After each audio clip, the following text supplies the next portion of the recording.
En la fiesta de Navidad, mi marido borracho me dijo, el mejor regalo de Navidad sería tu muerte. Al día siguiente cancelé el financiamiento de la casa, vacié la cuenta, y sonriendo, desaparecí dejando solo una nota. Nadie lo notó, pero ella ya estaba rota cuando encendieron las luces del árbol de Navidad. Ariadna tenía 38 años y vivía en una casa que olía a lavanda, madera pulida y secretos. Lo tenía todo, una cocina de revista, una habitación con vista a la ciudad, cenas caras, joyas heredadas, viajes en primera clase. Pero, por dentro, no tenía nada. Nadie preguntaba por su risa. Nadie se detenía a ver si comía. Ni siquiera su esposo. Esa mañana, mientras los organizadores decoraban el salón con guirnaldas doradas, y un equipo de catering montaba una mesa con cordero en reducción de vino, ella planchaba su propio vestido. No porque no tuviera asistentes, sino porque plancharla a ella se había vuelto imposible. ¿Vas a ponerte eso?, preguntó Mauro desde la puerta del vestidor. Su tono tenía el filo de una navaja. Ella giró despacio. Llevaba un vestido verde esmeralda, con espalda descubierta y mangas de encaje. Elegante. Sutil. Clásico. Sí. ¿Por qué? Mauro sonrió, pero sus ojos no acompañaron la mueca. Parece que vas a una misa. No a una fiesta. Y se fue sin esperar respuesta. La humillación de Mauro no era explosiva, era elegante. No gritaba, no empujaba, no rompía cosas. Solo destruía a fuego lento, como quien le retira el oxígeno a una flor para que muera sin que nadie lo note. Ariadna se quedó ahí, mirando su reflejo. Sintió la punzada de costumbre en el pecho, ese susurro de duda que ya era parte de su rutina. ¿Y si realmente se veía mal? ¿Y si estaba exagerando? ¿Y si él tenía razón? Pero algo dentro de ella esa noche no reaccionó igual. No lloró. No se encogió. No se deshizo. Solo respiró hondo y se maquilló como si nada. Había aprendido a sonreír sin que se notara el vacío. La fiesta comenzó al atardecer. Autos de lujo llegaban uno tras otro. Los invitados traían botellas importadas, vestidos entallados, sonrisas falsas y deseos huecos. Mauro, como siempre, era el anfitrión perfecto. Reía fuerte. Saludaba con seguridad. Y se paseaba del brazo de su asistente, Valeria, una joven rubia de ojos claros que parecía más cómoda en su propia piel que la misma Ariadna. ¿Y Ariadna?, preguntó una de las invitadas. Ah, sí, debe estar por ahí, respondió Mauro, mientras servía una copa a Valeria. Ariadna lo vio todo desde lejos. Sonrió para una foto. Fingió atender una llamada. Saludó a una pareja de empresarios. Todo en piloto automático. ¿Quieres que le diga a Valeria que se mantenga más discreta?, le preguntó Irene, su cuñada, en voz baja, al verla incómoda. Ariadna negó con la cabeza. Ya no tenía fuerzas para fingir que le dolía lo que le había dejado de importar. Mauro se le acercó casi al final de la noche. Ya había bebido, pero no lo suficiente como para perder el control. Se inclinó hacia ella, con la copa en la mano, como quien cuenta un chiste íntimo. El murmullo de la música envolvía todo. Nadie los escuchaba. ¿Sabes qué sería el mejor regalo de Navidad?, susurró. Ella lo miró, sin responder. Él se acercó un poco más, con una sonrisa perfecta. Y le dijo: tu muerte. Ariadna no pestañeó. No frunció el ceño. No retrocedió. Solo sonrió. Ligeramente. Como quien escucha algo irrelevante. Y en ese instante, algo cambió. Mauro se fue, sin esperar reacción. Era su costumbre, disparar y marcharse. Pero esa vez, no sintió impacto. No sintió que había ganado. Y eso lo inquietó. Ariadna se quedó en la fiesta unos minutos más. Dio vueltas por el jardín. Escuchó risas huecas. Vio a Valeria acariciar el brazo de Mauro. Observó cómo todos bailaban con copas en la mano, ajenos al infierno que se escondía tras las paredes. Y luego, sin decir una palabra, subió a su habitación. Se quitó el vestido con calma. Se desmaquilló como cada noche. Guardó las joyas en su estuche. Y antes de dormir, miró por la ventana. La ciudad brillaba en silencio. Las luces parpadeaban como si supieran lo que estaba por venir. A las 6 de la mañana, Ariadna ya estaba en pie. Se puso un abrigo sencillo. Tomó su bolso y salió de casa sin hacer ruido. El chofer aún dormía. Caminó 2 cuadras, tomó un taxi y llegó al banco minutos después de que abriera. Buenos días. Quiero cancelar todas las cuentas conjuntas y transferir los fondos a mi cuenta personal. ¿Desea cerrar las cuentas, señora?, preguntó la ejecutiva, sorprendida. Sí. Todo. ¿Está segura? Completamente. Después fue a la notaría. Canceló el financiamiento de la casa, de la segunda residencia, del yate que Mauro usaba para aparentar éxito. Nadie podía detenerla. Nadie la buscaba. Nadie imaginaba lo que estaba haciendo. Y eso le dio poder. Cuando volvió a casa, ya era casi mediodía. La fiesta se había desmantelado. Restos de confeti en el suelo, copas sucias, sillones mal colocados. Mauro dormía en su estudio. Valeria no estaba. El personal de limpieza evitaba hacer ruido. Ariadna subió a su habitación, preparó una pequeña maleta, escribió una nota y la dejó sobre la cama. No se llevó muchas cosas. Solo lo necesario. Un abrigo, algo de dinero en efectivo, documentos. Se puso gafas oscuras, bajó por la escalera de servicio y tomó otro taxi. Antes de irse, miró una última vez la casa. Ese lugar donde fue ignorada, anulada, usada como adorno de éxito. Ese lugar al que nunca más volvería. La carta decía: regalo concedido. La que ha muerto es la que permitía tus abusos. La que se va, quiere vivir. Cuando Mauro despertó, pasaron horas antes de que notara su ausencia. Pensó que Ariadna estaría haciendo compras, o tal vez, buscando atención. No la llamó. No preguntó por ella. Hasta que recibió una alerta de su banco. Cuenta vacía. Llamó al gerente. No respondió. Marcó a su abogado. Nadie tenía idea. Cuando revisó los papeles del financiamiento, se dio cuenta, algo estaba muy mal. Corrió al cuarto. Buscó en el closet. Su ropa estaba. Pero faltaban detalles. La maleta de mano. El pasaporte. Su perfume favorito. Y ahí estaba. Sobre la cama, doblada con precisión, la nota. Mauro no dijo nada. Se quedó inmóvil, leyendo la misma frase una y otra vez. Regalo concedido. Afuera, las luces de Navidad aún colgaban de los árboles. Pero dentro de esa casa, ya no quedaba espíritu, ni familia, ni poder. Solo el silencio. Y un hueco imposible de llenar. Porque algo le decía que esta vez, Ariadna no iba a regresar. No como antes. No como su sombra. Y aunque él aún no lo sabía, su caída apenas había comenzado. La mañana siguiente no trajo sol. Trajo llamadas. Trajo puertas golpeadas con impaciencia. Trajo el inicio del colapso. Mauro despertó con un nudo en el estómago y la sensación de que algo, más allá de lo financiero, se le escapaba entre los dedos. Se levantó sin desayunar, con los ojos hinchados de no dormir, y se encerró en su despacho. Llamó al banco, al contador, a su abogado, a su socio principal. Nadie tenía respuestas. Las cuentas estaban vacías, el financiamiento cancelado y la fiscalización financiera empezaba a oler irregularidades. Todo en menos de 24 horas. Como si alguien lo hubiese estado planeando en silencio durante semanas. Como si Ariadna hubiese dejado de ser su adorno para convertirse en su sombra. ¿Dónde está?, le gritó a Valeria cuando entró a su oficina con una carpeta de reportes. ¿Quién? Ariadna. ¿Dónde demonios está? Valeria retrocedió un paso. No por miedo. Por asco. Se fue, Mauro. Todos lo saben. Lo comentan. Nadie te lo dice en la cara, pero están hablando de ti. ¿Qué dicen?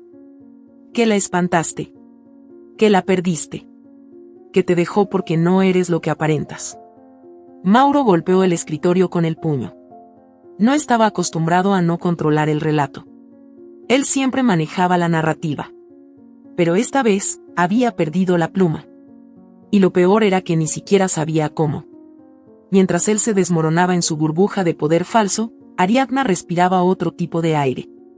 A muchos kilómetros de distancia, llegó con una mochila al hombro a una zona de la ciudad donde nadie la reconocía. Donde los techos eran de lámina, los niños jugaban descalzos en la tierra, y el pan se compartía como si fuera un tesoro. No había luces navideñas. Solo silencio, olor a gas y ropa colgada en sogas improvisadas. Tocó una puerta de madera hinchada y esperó. La atendió una mujer con cabello recogido y una mirada desconfiada. Sí. Busco a la señora Clara. Me dijeron que aquí alquilan cuartos. La mujer la observó de arriba a abajo. No por su ropa, sino por su actitud. Ariadna no parecía de allí. Pero tampoco parecía peligrosa. Solo cansada. ¿Pagas por adelantado? Sí. 1 mes. Le abrió la puerta. El cuarto tenía una cama individual, una mesa de plástico y una ventana rota. Las paredes olían a humedad y no había agua caliente. Ariadna pagó sin regatear. Sin pedir más. Esa noche, durmió abrazando su bolso, sin encender la luz. Por primera vez en años, nadie la esperaba. Y, paradójicamente, eso la hacía sentir más viva. Al día siguiente, caminó por el barrio buscando una tienda, algo de comida, y encontró un pequeño cartel, Fundación Manos que Sanan. Tocó la puerta. La atendió una mujer de rostro cálido y cabello rizado. ¿Puedo ayudar en algo?, preguntó Ariadna. La mujer la miró con sorpresa. ¿Eres voluntaria? Quiero serlo. La fundación era un salón reciclado. Tenía estanterías con ropa usada, una pequeña cocina, una sala de juegos improvisada. Allí llegaban mujeres con sus hijos, con moretones, con mochilas rotas, con vergüenza. Había una paz rara en ese lugar, una sensación de que el dolor era compartido y, por eso, menos pesado. Ariadna comenzó lavando platos, organizando ropa, cuidando niños. Escuchaba sin juzgar. Observaba. Y lentamente empezó a deshacerse de los restos de la mujer que fue. La que se pintaba para gustar. La que callaba para no incomodar. La que sobrevivía, pero no vivía. Una tarde, mientras recogía juguetes del suelo, se le acercó un niño con oxígeno portátil. Tendría 8 años, ojos enormes, y una sonrisa con dientes de leche. ¿Cómo te llamas?, y le preguntó él, con voz entrecortada. Ariadna. ¿Y tú? Samuel. Desde ese día, Samuel no se despegó de ella. Le contaba historias de marcianos, le mostraba dibujos, le ofrecía caramelos. Tengo una enfermedad complicada, le dijo una vez, sin dramatismo. No puedo correr, ni jugar al fútbol. Pero sí puedo pensar. Y soñar. ¿Tú sueñas? Ariadna no supo qué responderle. Poco a poco, empezó a conocer a las demás mujeres. Una de ellas era Rocío, una madre de 2 niñas, con un ojo morado que se negaba a cubrir. ¿No te da vergüenza mostrarte así?, le preguntó una mujer en la fila del comedor. Vergüenza me daba quedarme, respondió Rocío. Ariadna escuchaba esas historias como quien despierta de una anestesia. Lo que antes era invisible para ella, ahora tenía nombre, rostro, olor. Se le partía el alma al ver cómo una madre lloraba porque no tenía leche. Como una niña de 6 años cuidaba a su hermano como si fuera su hijo. Como una mujer con cáncer imploraba por una cita médica que nunca llegaba. Una tarde, Ariadna organizaba alimentos cuando escuchó una conversación en voz baja entre Clara y otra voluntaria. Y dicen que el esposo de esa señora rica, ¿cómo se llama? El de los negocios inmobiliarios. Está en problemas. La prensa lo está persiguiendo. Que no encuentran a la esposa, que desapareció, y que hay dinero que no cuadra. Ariadna se congeló. ¿Cómo se llama él?, preguntó la otra mujer. Mauro. Mauro Santibáñez. Sintió un cosquilleo en el estómago. Se acercó lentamente a la televisión del comedor. La estaban encendiendo. Un noticiero local mostraba imágenes de Mauro saliendo de un edificio rodeado de reporteros. ¿Es cierto que su esposa lo dejó? ¿Por qué cancelaron el financiamiento? ¿Dónde está el dinero? ¿La empresa está en quiebra? Mauro no respondía. Caminaba como si las preguntas le rebotaran. Pero su rostro ya no era el mismo. Se notaba cansado, pálido, irritable. Ariadna bajó la vista. No por miedo. Por pena ajena. Esa noche, en su cuarto, abrió una libreta y escribió: hoy lo vi. Y ya no es tan grande.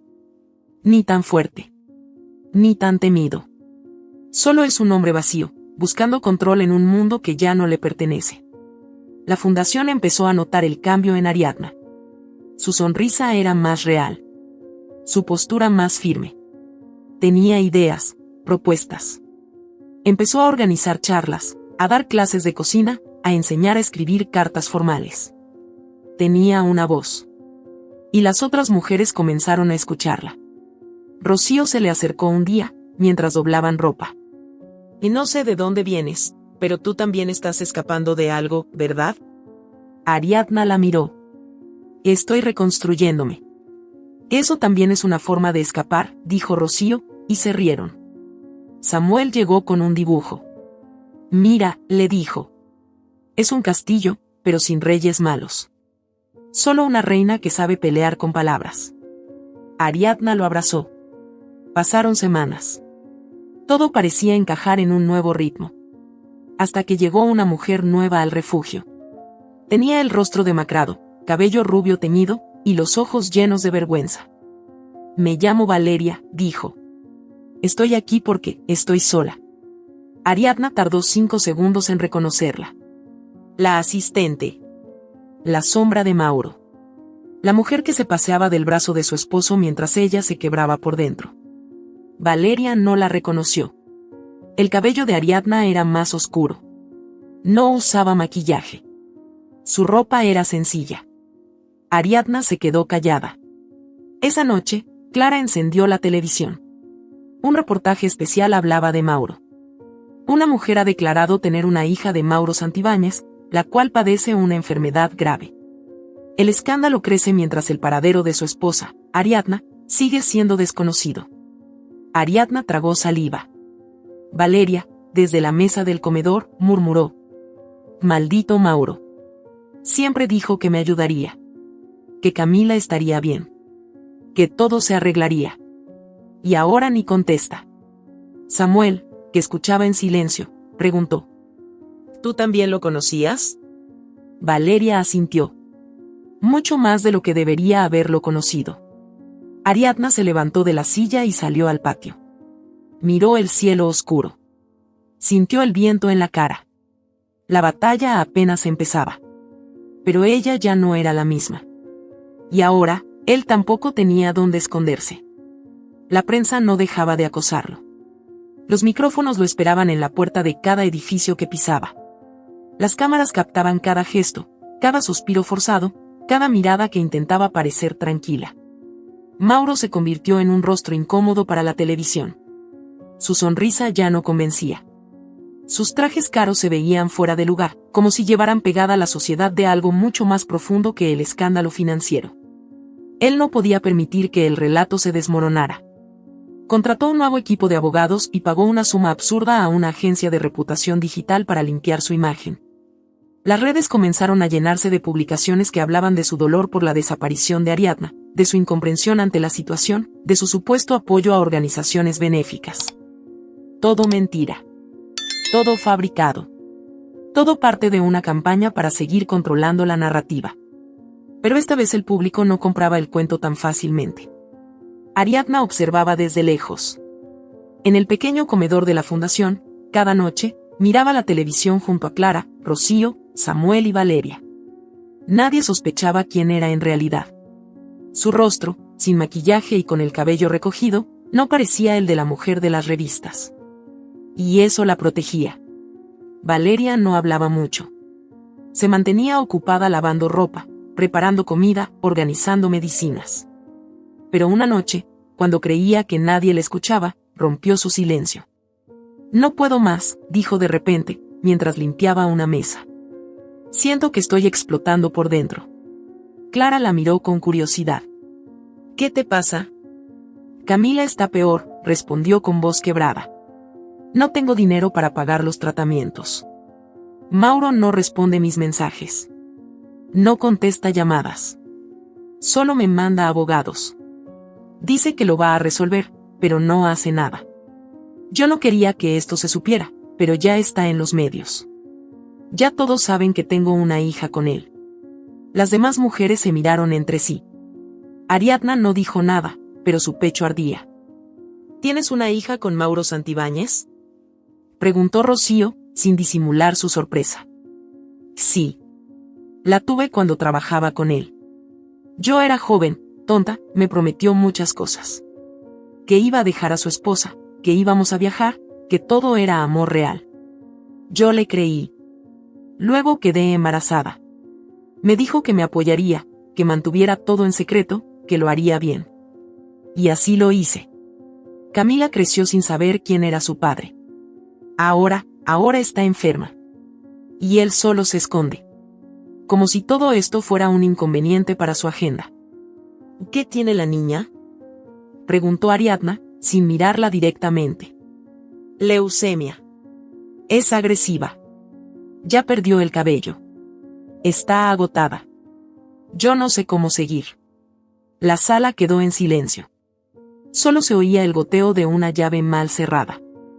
Y él no va a ayudarte, dijo Ariadna, finalmente. Ese tipo solo actúa cuando le conviene. Y cuando lo hace, es porque planea sacar provecho. Valeria levantó la vista. ¿Tú lo conoces? Más de lo que él quisiera. Ariadna se levantó de la mesa y salió. Caminó hasta el patio, encendió un cigarrillo que llevaba escondido desde hacía días y respiró hondo. No había fumado en años, pero esa noche lo necesitaba. La sensación de rabia contenida se deshacía con cada exhalación. Mauro, por su parte, fingía. Daba entrevistas exclusivas desde su despacho. Usaba una voz grave, pausada, de hombre herido. Hablaba de Ariadna como si fuera una víctima más de su desaparición. Se mostraba con Camila en una visita rápida al hospital, llevando globos, dulces, una cámara que lo grababa todo. Estamos pasando por un momento difícil, decía. Mi hija, mi niña, es lo más importante ahora. Haré todo por salvarla. Todo era montaje. Valeria no estaba presente. A ella no le avisaron. Camila apenas entendía lo que ocurría. Y Mauro se fue después de 5 minutos, dejando tras de sí una bolsa de regalos y un equipo de producción que editaría las imágenes para que pareciera un padre abnegado. La mentira sangraba. Pero él sabía cómo ponerle maquillaje. En la fundación, los días se hacían más densos. Rocío llegó una mañana con el rostro pálido. Y mi esposo vino anoche. Me preguntó por ti, le dijo a Ariadna. Me preguntó si eras quien yo pensaba. ¿Y tú qué le dijiste? Que no sabía nada. Pero me agarró fuerte. Me dijo que había escuchado algo en las noticias. Que había conexiones. Que todo este lugar es una fachada. ¿Una fachada para qué? No lo sé. Solo dijo, hay cosas que no entiendes, Rocío. Estás jugando con fuego. Ariadna sintió un escalofrío. Miró a su alrededor. Clara hablaba con una mujer nueva. Samuel dormía en el rincón con su tanque de oxígeno. Todo parecía normal. Pero algo empezaba a moverse bajo la superficie. Esa misma noche, Rocío no regresó. No contestó llamadas. No apareció al día siguiente. Nadie sabía nada. Y tal vez se fue con sus hijas, dijo Clara. Tal vez tuvo miedo. Pero Ariadna sentía otra cosa. No era miedo. Era advertencia. 2 días después, Samuel se sentó a su lado con un cuaderno en las manos. ¿Puedo contarte algo? Claro. Mi papá era amigo de un hombre muy rico. Trabajaban juntos. Pero un día, mi papá murió en un accidente. Me dijeron que fue el coche. Que se desvió. Pero yo sé que algo no está bien. Él no tomaba. No corría. Tenía miedo de algo. Unas semanas antes, me dijo que si le pasaba algo, cuidara a mamá. Ariadna lo escuchó en silencio. ¿Cómo se llamaba tu papá? Y Germán Paredes. El nombre la golpeó como un ladrillo. Germán Paredes había sido uno de los primeros socios de Mauro en su empresa de bienes raíces. Desapareció del mapa hacía años. Se decía que había vendido su parte. Que se fue a otro país. Que se alejó por decisión propia. Ariadna sintió que todo se conectaba. Mauro. Valeria. Germán. Samuel. Rocío. Las piezas no estaban sueltas. Solo estaban ocultas. ¿Y tu mamá? Y murió también. Pero no fue en casa. Murió en una clínica. Me dijeron que estaba enferma. Pero yo no la vi nunca más. Solo dijeron que se fue. Que no podía verme. ¿Recuerdas cómo se llamaba la clínica? Era algo con nombre elegante. Tenía una cruz en la entrada. Blanca, muy blanca. Ariadna buscó en su memoria. Había acompañado a Mauro a una de esas clínicas cuando él visitaba inversiones médicas. Le hablaba de filantropía, de donaciones, de servicios humanitarios. Todo fachada. Todo excusa para lavar dinero. Esa noche, buscó el nombre en internet. Clínica Vida Nueva. Propiedad del Grupo Santibáñez. El mismo grupo que ahora tenía problemas fiscales. El mismo que Mauro usaba para esconder sus negocios turbios. La rabia le apretó el pecho. Samuel no lo sabía, pero su historia tenía raíces más profundas que su corta edad podía entender. La madre de Samuel había muerto en una clínica de Mauro. Germán, su padre, había sido su socio. Y ahora el niño vivía en una fundación, con una enfermedad que lo consumía lentamente. Abandonado. Ignorado. Mientras Mauro seguía dando entrevistas con sonrisa de mármol. Ariadna cerró la computadora y escribió en su libreta. Las mentiras sangran. Y la sangre siempre encuentra su camino. Mauro había construido un imperio sobre ruinas humanas. Había escondido a mujeres. Había comprado silencio. Había usado la enfermedad de su propia hija como escudo. Pero ya no podía esconderse más. Ella lo iba a desenmascarar. No con gritos. No con escándalos. Con verdad. Con pruebas. Con historias. Porque las víctimas tenían nombre. Y esa historia apenas comenzaba. Ariadna no durmió esa noche. Las palabras de Samuel, los documentos encontrados, la voz temblorosa de Valeria, todo se acumulaba en su cabeza como si el universo le hubiera estado gritando verdades que por años decidió ignorar. La clínica. Ese nombre. Vida Nueva. Lo recordaba con claridad. Mauro había mencionado esa clínica como parte de su obra social. Nunca cuestionó demasiado. En esa época, ella solo escuchaba y asentía. Como una espectadora más en su propia vida. El aire en la habitación era denso. La pequeña ventana no dejaba entrar más que el sonido distante de los perros callejeros y un televisor mal sintonizado. Tomó su cuaderno, escribió con rapidez. Palabras sueltas. Nombres. Fechas aproximadas. Preguntas. Y una frase al final de la página: no voy a huir. No esta vez. A la mañana siguiente, pidió una cita en la clínica Vida Nueva. Dijo que quería postularse como voluntaria para ayudar en el área de enfermería. Llevó un currículum modesto, sin títulos llamativos, con un nombre falso. Su voz era firme, sus gestos suaves. Clara la acompañó hasta la entrada y le deseó suerte sin saber el verdadero propósito de su visita. La fachada de la clínica era impecable. Blanca, minimalista, con jardines cuidados y música instrumental sonando en la recepción. Todo parecía diseñado para transmitir paz. Pero Ariadna ya había aprendido que lo más limpio por fuera suele esconder lo más sucio por dentro. Fue recibida por una enfermera joven, con uniforme inmaculado y expresión amable. ¿Tienes experiencia en el área médica?, preguntó. He trabajado en una fundación comunitaria, dando apoyo emocional y logístico. Sé administrar medicamentos básicos, tomar signos vitales y asistir en actividades terapéuticas. Perfecto. Estamos necesitando apoyo en el ala de cuidados especiales. La hicieron firmar unos papeles con cláusulas de confidencialidad. Le dieron un gafete con el nombre Laura F. y le asignaron una pequeña casilla con uniforme beige. Ariadna se sintió como en otra vida, como si todo lo anterior hubiera sido un sueño. O una pesadilla. Durante los primeros días, hizo exactamente lo que se esperaba de ella.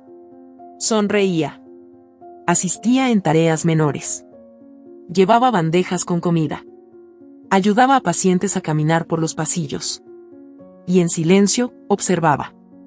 Había áreas restringidas. Puertas con códigos. Archivos cerrados. Todo demasiado blindado para ser solo una clínica de rehabilitación. Los pacientes eran en su mayoría adultos mayores. Algunos en buen estado, otros completamente desconectados de la realidad. Pero algo llamó su atención desde el primer día: no todos estaban enfermos.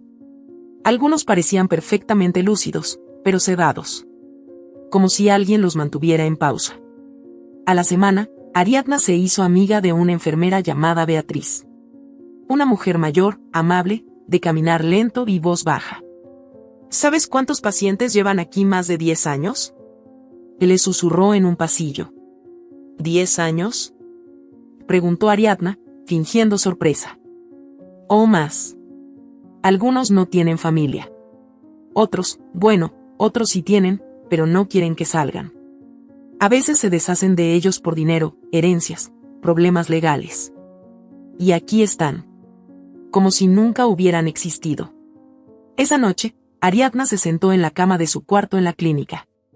No dormía allí, pero usaba ese espacio para descansar entre turnos. Miró el techo durante largos minutos. Algo se agitaba en su interior. La sensación de que su historia era solo una parte de una trama mucho más oscura. Al tercer día, Beatriz le entregó un sobredoblado. «Esto no lo viste conmigo», le dijo sin mirarla. «No sé por qué confío en ti. Pero algo me dice que necesitas saber». Ariadna esperó hasta estar completamente sola. Cerró con llave la puerta del baño y abrió el sobre.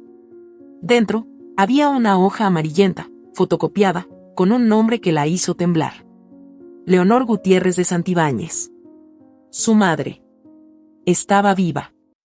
La ficha médica decía que había sido ingresada hace 15 años. Diagnóstico: trastorno delirante crónico, inestabilidad emocional grave, riesgo para sí misma y para terceros. Firmado por Mauro Santibáñez como tutor legal. Ariadna sintió que el suelo se movía bajo sus pies. Respiró con fuerza, pero las lágrimas salieron sin permiso. No lo podía creer. No quería creerlo. Su madre, a quien Mauro había dicho que murió en un accidente, estaba encerrada en esa clínica. Diagnosticada como inestable. Medida. Silenciada. Leyó el documento 10 veces. Revisó las fechas.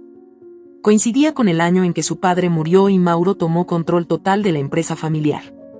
Ella tenía apenas 20 años. Todo ese tiempo creyó que su madre estaba muerta. Que había partido en paz. Que no había más que buscar. A las 3 de la madrugada, Ariadna caminó por los pasillos en silencio. Sabía que las cámaras no cubrían el álace después de cierta hora.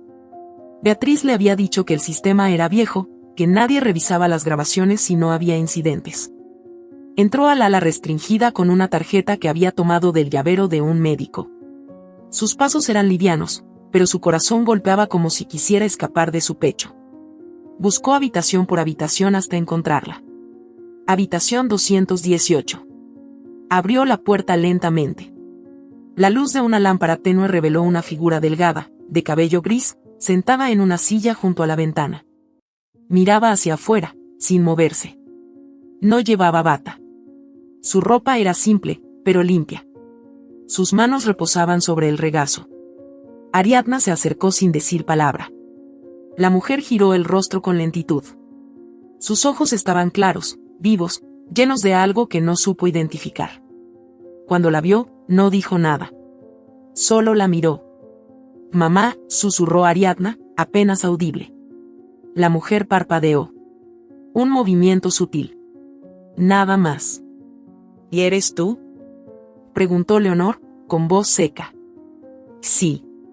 Soy yo. Ariadna. Un silencio espeso llenó la habitación.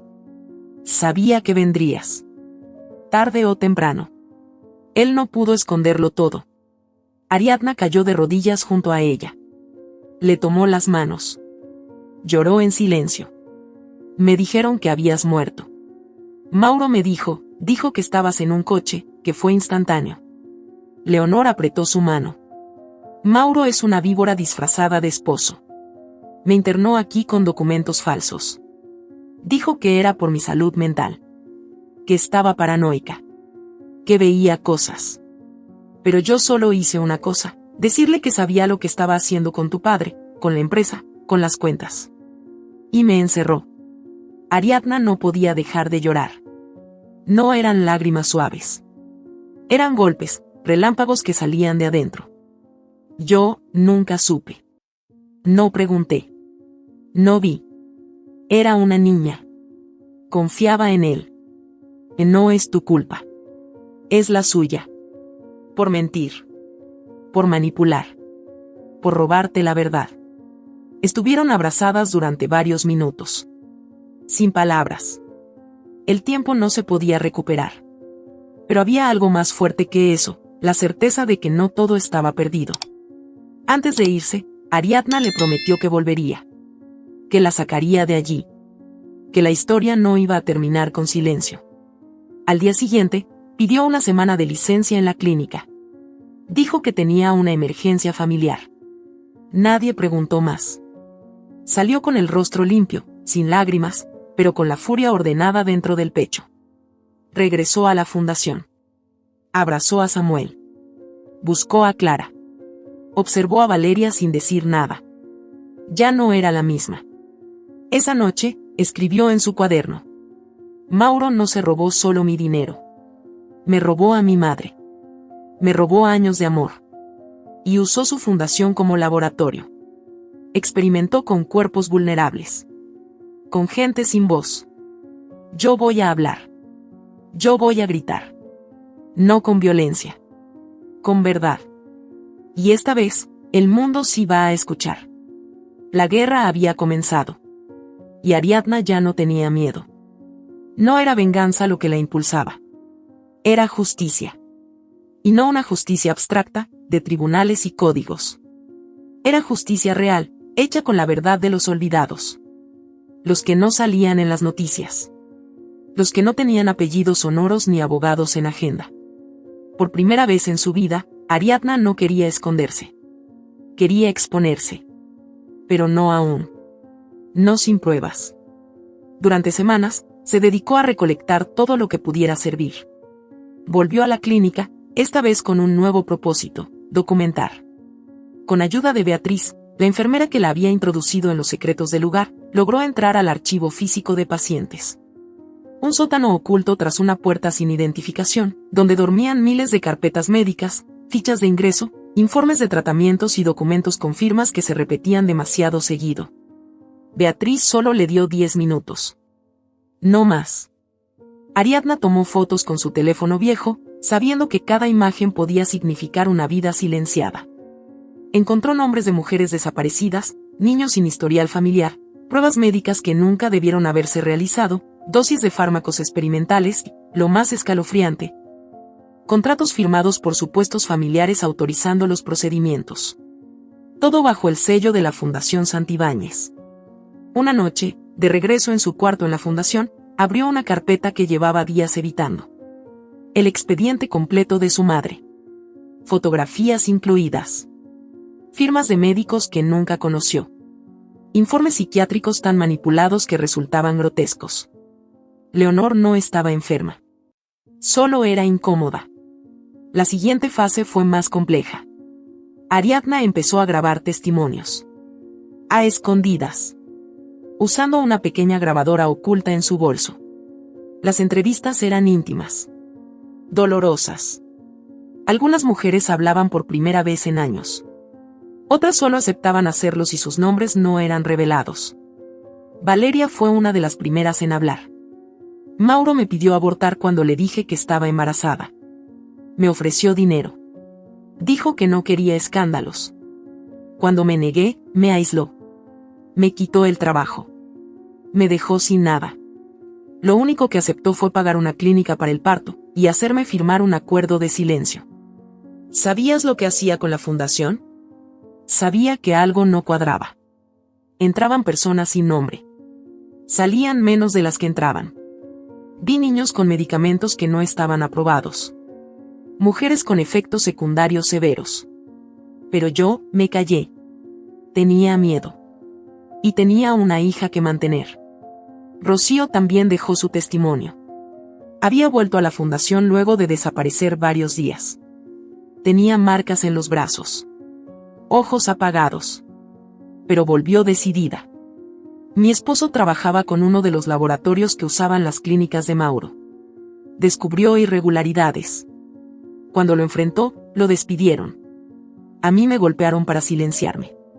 Me amenazaron con quitarme a mis hijas. Por eso me fui. Pero ya no tengo miedo. Samuel grabó su testimonio en dibujos. No sabía escribir bien, pero pintaba como si su alma lo guiara. Hizo una serie de dibujos con crayones que mostraban hospitales, agujas, caras sin ojos, figuras grises. Ariadna los escaneó todos y los guardó. Con todo el material recolectado, creó un canal en YouTube. Usó un seudónimo, La Voz Silenciada. El logo era simple, un rostro femenino con la boca cubierta por una venda rota. No dio su nombre. No mostró su rostro. El primer video fue directo, grabado en off con su voz apenas distorsionada. Hay historias que no caben en los tribunales. Hay crímenes que no dejan sangre, pero sí cicatrices. Esta es la historia de un hombre poderoso. Un filántropo. Un empresario. Un monstruo. El video incluía fragmentos de los testimonios, imágenes de los documentos, audios distorsionados. Nada sensacionalista. Todo real. Todo con evidencia. En las primeras 24 horas, el video tuvo 1000 visitas. Luego 10.000. Luego 100.000. Las redes comenzaron a arder. Algunos creían. Otros dudaban.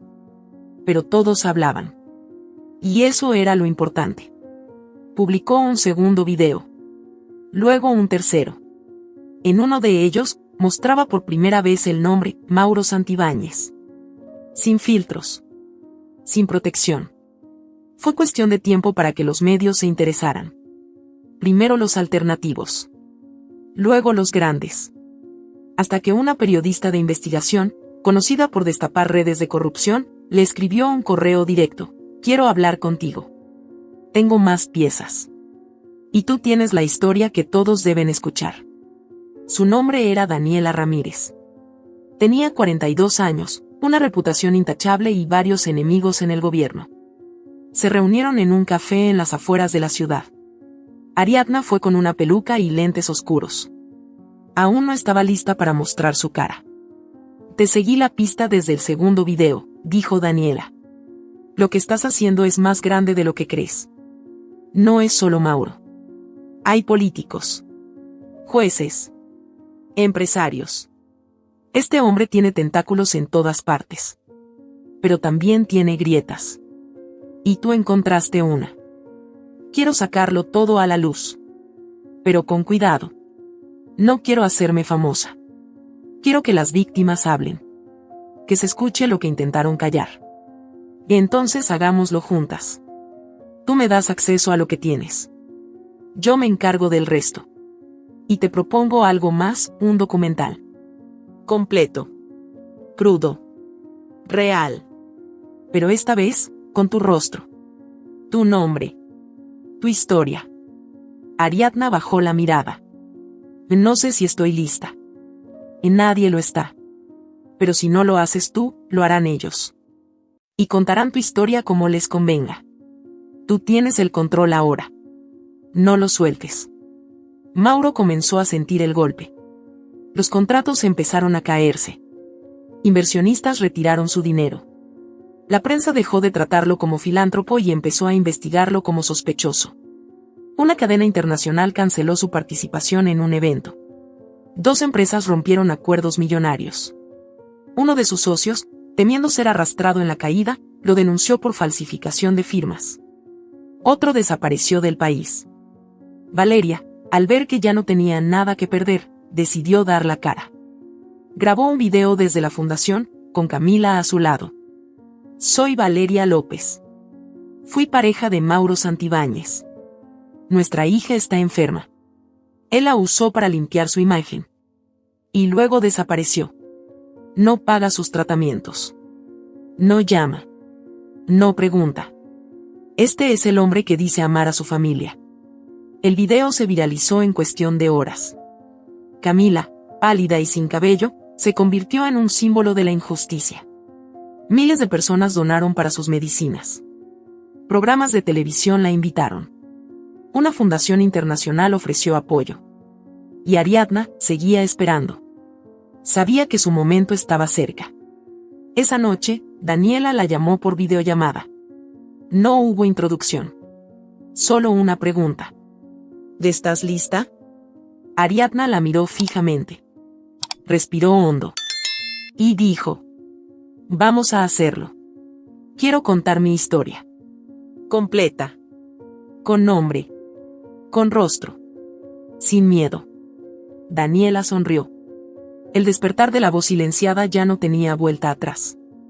Y esta vez, el mundo no podría ignorarla.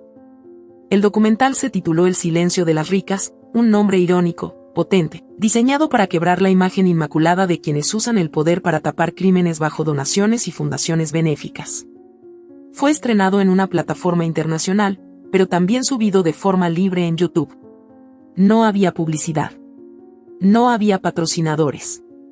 Solo verdad, sin maquillaje, sin cortes innecesarios. La historia se desarrollaba en capítulos. El primero comenzaba con la imagen de Ariadna, en primer plano, mirando a cámara. Sin lágrimas, sin maquillaje, sin edición. Solo ella. Por primera vez completa. La frase con la que abría el video quedó grabada en millones de cabezas. Estuve muerta durante años, y nadie lo notó. Ahora que volví a vivir, no pienso callarme. Ariadna contó todo. Desde el primer día. Desde la noche de Navidad, hasta la desaparición, el barrio, la fundación, la clínica, los experimentos, la mentira. Daniela, la periodista, había hecho un trabajo impecable. No solo había documentado el testimonio de Ariadna, también había conseguido registros legales, cruces de datos, expedientes clínicos, testimonios de víctimas y hasta una entrevista encubierta con un antiguo médico de la Fundación Santibáñez. Todo estaba expuesto. No había forma de desmentirlo. La reacción fue inmediata. Redes sociales estallaron, canales de opinión, tertulias políticas. Todos hablaban de ella. El nombre de Mauro Santibáñez pasó de ser sinónimo de empresario exitoso a símbolo de corrupción, violencia estructural y abuso de poder. Los titulares de los periódicos cambiaron de tono. Ya no hablaban de un matrimonio roto o una esposa desaparecida, sino de crímenes. Crímenes disfrazados de filantropía. Crímenes que llevaban años impunes. Mauro vio el documental desde su oficina, encerrado, con el rostro desencajado. El teléfono no dejaba de sonar. Mensajes, correos, alertas. Sus socios lo abandonaban uno por uno. Los contratos se cancelaban. Las inversiones se congelaban. Su abogado principal renunció al caso públicamente. Y luego vino lo que menos esperaba, la filtración. Una llamada telefónica, de esas que él mismo había ordenado grabar para protegerse, salió a la luz. Una conversación entre él y uno de sus asesores, donde decía claramente: lo único que me detiene de matarla es la prensa. Si no existieran cámaras, ya la habría hecho desaparecer. De una vez por todas.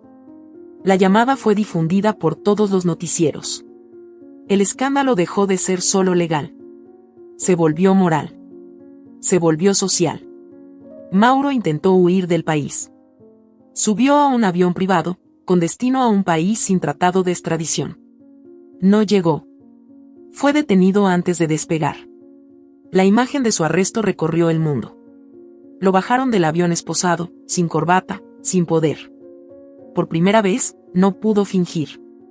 Ariadna lo vio por televisión. No sintió alegría. Tampoco pena. Sintió un vacío extraño, como si una parte de su historia se cerrara sola. Como si ya no le perteneciera. Pero aún había algo que no podía dejar sin hacer. Días después del arresto, pidió una visita en el penal donde Mauro había sido recluido. La noticia se filtró, y los medios le esperaban fuera. Ella entró sin hablar. Vestía sencillo. Nada de marcas, nada de joyas. Solo una mujer frente a un hombre al que había amado, temido, soportado y enfrentado. Mauro estaba del otro lado del cristal. Más delgado. Ojeroso. Pero aún con ese aire de arrogancia apenas disimulado. «Así que aquí estás», dijo él, sin saludar. ¿Contenta? Ariadna lo observó sin parpadear. No vine a buscar satisfacción. Vine a decirte lo que nunca dije. Lo que me callé mientras tú hablabas por los dos. ¿Y qué crees que vas a lograr ahora? ¿Redención? ¿Fama? No. Ya no necesito eso. Necesitaba verdad. Y ya la tengo. Tú también, aunque no la reconozcas. Mauro se inclinó hacia adelante. Eres una ingrata. Te lo di todo. Una vida que cualquiera envidiaría. Me diste una jaula con diamantes. Pero seguía siendo una jaula. ¿Y ahora qué? ¿Eres feliz? Ariadna bajó la mirada, pensó unos segundos, y luego respondió con calma. No. Pero ya no tengo miedo. Y eso es mucho más valioso que cualquier felicidad superficial que tú pudieras comprarme. Se levantó. Él no dijo más. Solo la miró marcharse. Afuera, los medios la esperaban. Micrófonos, cámaras, flashes. Alguien gritó. ¿Qué le dijo? ¿Está satisfecha con su caída? Ariadna no respondió. Subió al coche con Daniela y se marchó. Pero su rostro ya estaba en todas partes. La sociedad se dividió. Algunos la llamaban valiente. Una heroína. La voz de las que nunca pudieron hablar. Otros la acusaban de oportunista. De exponer a su familia. De destruir un legado. Los comentarios eran extremos. Gracias por atreverte. Ojalá hubieras hablado antes. Eres luz en la oscuridad. Solo quieres atención. Ariadna leía cada palabra. Las buenas y las crueles. Y no se defendía. Aprendió que quien dice la verdad no necesita justificarla cada minuto. Nuevas víctimas comenzaron a aparecer. Una mujer en el sur del país reveló que había perdido a su hijo tras un tratamiento experimental en una clínica del Grupo Santibáñez. Un joven testificó que su madre fue internada sin diagnóstico real. Un médico arrepentido filtró una lista de nombres que habían sido falsamente diagnosticados para ser usados como pacientes de prueba. El caso creció como fuego en pasto seco. La justicia no pudo mirar hacia otro lado. Se abrieron nuevas investigaciones. Se congelaron cuentas. Se detuvieron colaboradores. Los tentáculos del imperio comenzaban a cortarse. En la fundación, Ariadna regresó como una más. No se sentía superior. Seguía lavando platos, ordenando ropa, jugando con los niños. Samuel esperaba con dibujos nuevos cada día. Su salud seguía deteriorándose, pero su espíritu se mantenía fuerte. Una mañana, Clara la llamó al patio. «Llegó esto para ti», le dijo, entregándole un sobre pequeño, sellado con cinta celeste. Era la letra de Samuel. Ariadna sintió un nudo en la garganta. Abrió el sobre con manos temblorosas. Adentro, había una carta escrita con ayuda de alguien más. La caligrafía era irregular, pero cada palabra estaba llena de intención. Querida Ariadna. Si estás leyendo esto, es porque ya me fui. No estés triste. Yo no estoy asustado. Tú me enseñaste que se puede luchar sin gritar. Que las personas grandes también tienen miedo. Pero que algunas lo vencen. Yo quiero ser como tú. Cuando estés triste, recuerda esto, hay personas vivas que están más muertas que yo. Y hay muertos que viven en cada persona que lucha. Gracias por escucharme cuando nadie lo hacía. Te quiere, Samuel. Ariadna no lloró en ese momento. Sostuvo la carta contra el pecho, respiró hondo y miró al cielo.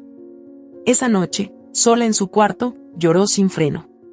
No por Samuel, sino por todo lo que él representaba. Por la injusticia. Por el abandono. Por las vidas rotas. Por los niños que no deberían morir tan temprano. Al día siguiente, tomó una decisión. Fundaría una organización con el nombre de Samuel. No como un refugio, sino como una trinchera. Para mujeres. Para niños. Para los que nadie quiere ver. Porque la caída de Mauro no era el final. Era apenas el principio de algo mucho más grande. Y ella, por primera vez, estaba lista para liderarlo. Ariadna sabía que no se trataba de castigar a un hombre, ni de limpiar un apellido, ni siquiera de redimirse por haber callado tanto tiempo. El objetivo era otro. Más profundo. Más humano. Se trataba de dar luz a quienes siempre vivieron en la sombra. Demostrar que las heridas podían transformarse en trincheras. Que el dolor, bien canalizado, era una fuerza tan poderosa como cualquier imperio. Los días siguientes a la muerte de Samuel fueron duros. La fundación entera parecía envuelta en un silencio extraño, como si la ausencia de su risa hubiera dejado suspendido el aire. Las mujeres evitaban hablar demasiado. Los niños jugaban sin tanta energía. Clara lloró a solas en la cocina. Valeria pasó la noche sentada en la entrada, abrazada a Camila. Ariadna no lloró en público. Se encerró con la carta entre las manos y se permitió sentir en silencio. Cuando la leyó en voz alta por primera vez, su voz tembló. A veces, los que sufrimos no buscamos venganza, solo queremos que alguien nos vea. Releyó la frase muchas veces. Era tan sencilla, y tan brutalmente cierta. Eso había sido todo. Samuel no pidió justicia, ni venganza, ni milagros. Solo pidió ser visto. Ser escuchado. Ser reconocido como algo más que un diagnóstico. Más que un número. Y ella se lo había dado. A su manera, había cumplido. En honor a eso, y a cada niño y mujer que había cruzado su camino, Ariadna decidió fundar una organización. La llamó Fundación Samuel. No tenía grandes oficinas. Comenzó en el mismo local de la fundación comunitaria, con las mismas sillas, las mismas ollas viejas, los mismos colchones donados. Pero tenía un nombre nuevo. Y una misión clara, dar visibilidad a los invisibles. Su historia se había viralizado. El documental seguía sumando reproducciones, pero ella decidió alejarse de las cámaras. Rechazó entrevistas, contratos editoriales, ofertas para escribir libros o protagonizar películas. No quería convertirse en una celebridad del dolor. No necesitaba ser admirada. Solo quería ser útil. Cada semana recibía cartas. Mujeres que le contaban sus historias. Algunas querían justicia. Otras solo pedían que alguien las escuchara. Personas de países lejanos, de barrios olvidados, de ciudades con nombres imposibles de pronunciar. Había una red de sufrimiento global, y también una red de esperanza. Porque cada historia compartida encendía otra. Camila, la hija de Mauro, logró entrar en remisión. El tratamiento experimental que recibió gracias a las donaciones había dado resultado. Su cabello comenzaba a crecer, delgado y rizado. Sus ojos ya no estaban apagados. Valeria, aunque cansada, volvió a sonreír. Un día, Camila se acercó a Ariadna mientras organizaban cajas con alimentos. ¿Te puedo pedir algo? Lo que quieras. ¿Puedo ayudar en la fundación? Pero no como niña enferma. Quiero ayudar como alguien útil. Ariadna la miró con ternura. Desde hoy eres nuestra embajadora. No porque fuiste víctima, sino porque sobreviviste. Y eso ya es una forma de lucha. Camila se convirtió en la imagen visible de la fundación. Su voz en conferencias, su rostro en campañas, su historia como bandera. Hablaba con una madurez que desarmaba a los adultos, con una claridad que cortaba el ruido de los discursos políticos. No hablaba de su padre. No lo nombraba. No hacía falta. Ariadna, por su parte, eligió el anonimato consciente. Regresó a vivir a un barrio sencillo, alquiló un pequeño apartamento con una terraza que daba al mar. No colgó cuadros caros. No compró muebles de diseño. Tenía lo justo. Una mesa de madera, una cama firme, una estantería llena de libros subrayados. Y su libreta. Cada noche escribía en ella. No para publicar. Para recordar. Anotaba nombres, frases, fragmentos de historias que escuchaba en la fundación. A veces garabateaba pensamientos sueltos. O poemas que nadie leería. Una noche de noviembre, cuando el viento soplaba con fuerza y el mar golpeaba con rabia, Se sentó en la terraza con una taza de té y una hoja en blanco. Sintió que era el momento. Ya no necesitaba hablarle al mundo. Quería hablarse a sí misma. Escribió con calma, como si cada palabra hubiera estado esperando salir desde hace años. No morí esa Navidad. Nací.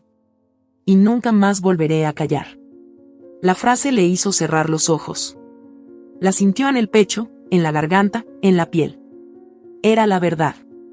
Esa noche, frente al árbol encendido, con la frase venenosa de Mauro aún flotando en el aire, algo dentro de ella se quebró, pero no para morir, sino para renacer.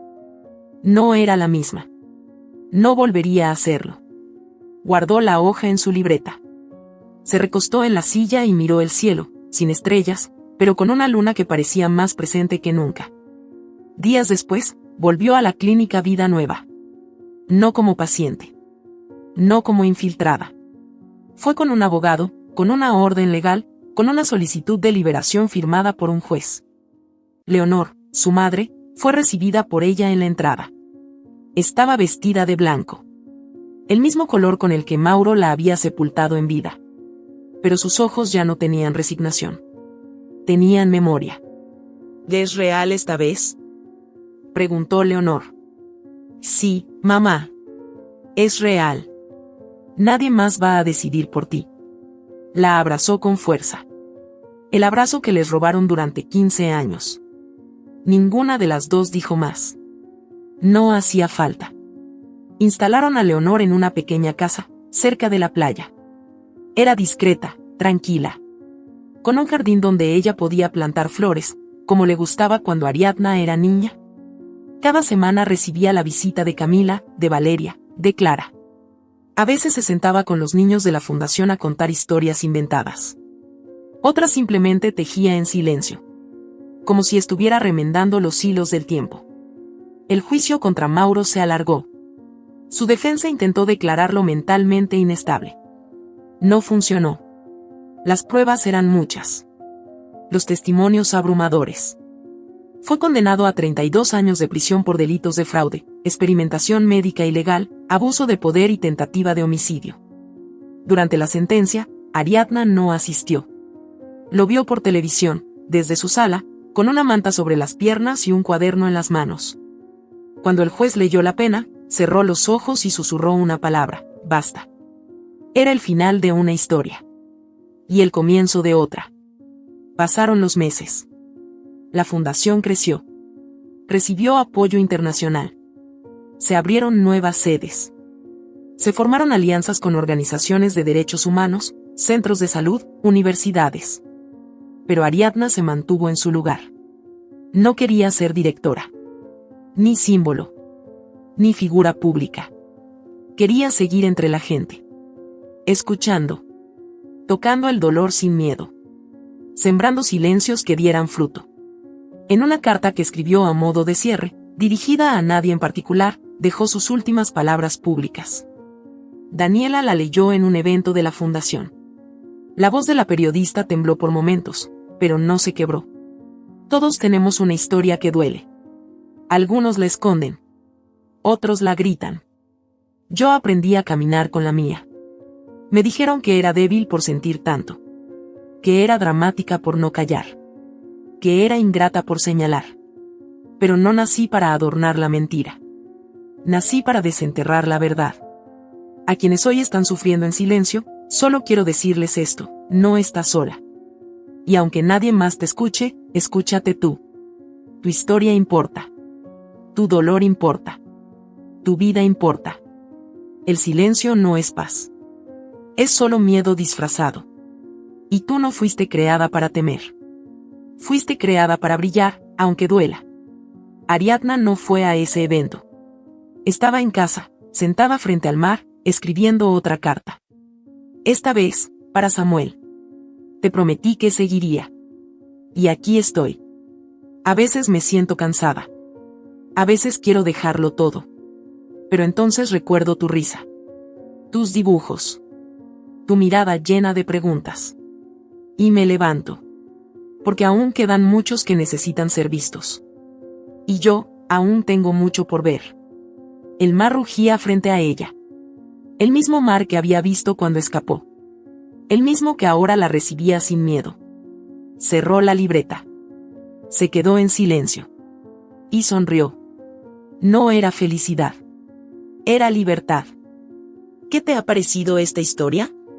Hay muchas personas que, como Camila, están viviendo batallas silenciosas todos los días. Nuestra esperanza es que su voz también haya resonado dentro de ti. Si esta historia tocó tu corazón, compártela. Haz que más personas se sientan acompañadas. Sé parte del cambio. Cuéntanos en los comentarios, ¿qué habrías hecho tú en su lugar? ¿Desde qué ciudad nos estás viendo? Leerte nos hace sentir más cerca de ti. Y si aún no lo has hecho, dale like, suscríbete y activa la campanita. Cada gesto tuyo es una señal de que estas historias deben seguir contándose. No te vayas todavía, ya está apareciendo en tu pantalla nuestra próxima historia conmovedora. Haz clic en cualquiera de ellas y sigue explorando este universo de relatos reales, conmovedores y necesarios. Gracias por estar aquí. Gracias por sentir con nosotros. Te mandamos un abrazo enorme, donde sea que estés. Nos vemos en el próximo video.